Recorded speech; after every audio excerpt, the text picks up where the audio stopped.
What up, YouTube? It's your boy Fader J. This is gonna be a different video. I'm spitting live from the survival scrolls on this one. I'm not doing no editing. I'm not monetizing this video. I'm not doing none of that stuff. It's a sad day on April 1st. I thought this was an April Fool's joke, but Ed Piskor of the YouTube channel Cartoon Kayfabe has deleted himself. Now I'm using delete himself because I can't use the other word because YouTube doesn't like that word, but we no longer have him here on this earth, on this planet. Now, if you're not familiar with Cartoon Kayfabe, Ed Piskor and Jim Rugg, two comic book veterans who work for Image and Marvel. These guys would take comic books of the past and they would break them down. They would take Wizard magazines and they will break them down. And I think that's how they got notoriety in the first place with YouTube, and how that YouTube channel really took off is because these guys, they would take a camera and you will see their hands and you will literally see them go page by page in Wizard magazine and break things down. And it was really great thing to see. And if you're not familiar with Wizard magazine, matter of fact, Wizard magazine is like the internet before the internet came for when it comes to comic books. Wizard magazine will do interviews with comic book artists, comic book writers. You will know what comic books are coming up next. But when the internet dropped, boom, no more Wizard magazine. So it was dope. It was a dope blast from the past to see comic book kayfabe break these things down. And these guys was doing great interviews with pros like Rob Liefeld, Mark Silvestri, well, they probably didn't do Mark Silvestri. They did Eric Lawson, and they also did something that was really incredible. They did an interview with Kevin Eastman and Peter Laird. And if you're not familiar with those two are the creators of the Ninja Turtles. To have those two live on camera breaking down Ninja Turtles #1 is rare. If you know anything about those two, that usually doesn't happen. And they did the impossible. But while we here today, the reason why I'm speaking on this video is Ed Piskor got into some, I don't want to say trouble, but it was some drama. They came out with a young lady. They said that Ed Piskor was saying inappropriate things to her in her DMs in the past, text message DMs, whatever you want to call it. He was inappropriate. He was mid-30s. She was in her teens. Do I condone that? No, I don't at all. But this is the thing right here. When you break down the text messages, you will see that, yes, it was inappropriate, but it wasn't a full-on, hey, I want to take you to the bedroom and do some things to you. It wasn't on that.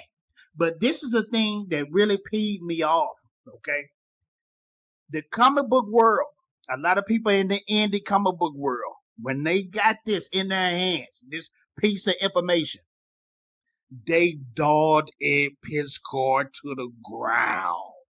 These same people who dogged Ed Piskor to the ground are the same people who are now saying, rest in peace, send out prayers. I hope this is not real. And this is why I'm here making this video right here, because the same people who was tearing him down, now all of a sudden they're concerned. They're all about the prayers. No, you're a hypocrite, man. You're a hypocrite. And if you feel that burn that I'm speaking right now, then I'm talking to you. Most definitely I'm talking to you. I usually don't make videos like this, but the thing about it was I went over his letter, and then I went over more of the letter when he was speaking about, he did a breakdown of what he really meant in those text messages. And before this happened, before we lost him, I didn't even take the chance to look at what he had said. And the stuff that he said, it kind of made sense. But the thing about cancel culture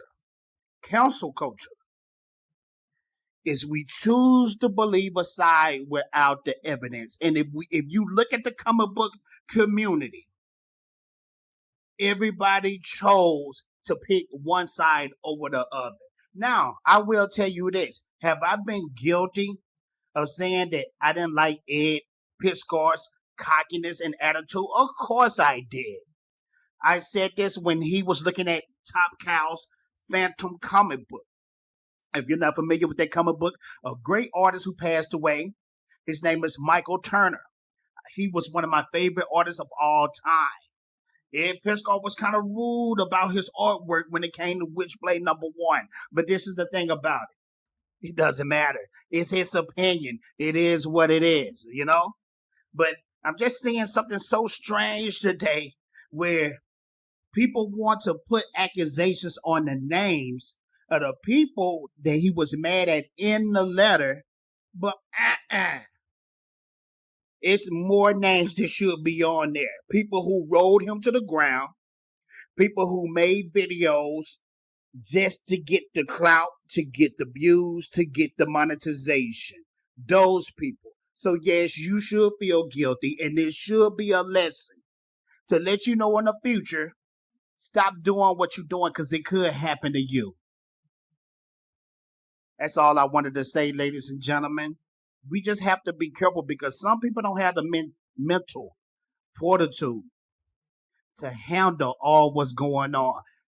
Check out to see what's going on both sides. Because this is the thing that I noticed about Ed, though. Even though I was starting to get a little tired of Ed's opinions about certain comic book creators that I like, one thing that I did notice about Ed is Ed loved comic books, and I'm pretty sure he was living the best life ever. And then all of a sudden, his life crashed down to the ground with everybody accusations, all that type of stuff. Wouldn't nobody believe him? People was happy and glad that he was going under. So this is just a wake-up lesson to everybody out there who make content like that. This is a wake-up to everybody that it could fall on you. You don't never know. You guys let me know what you think.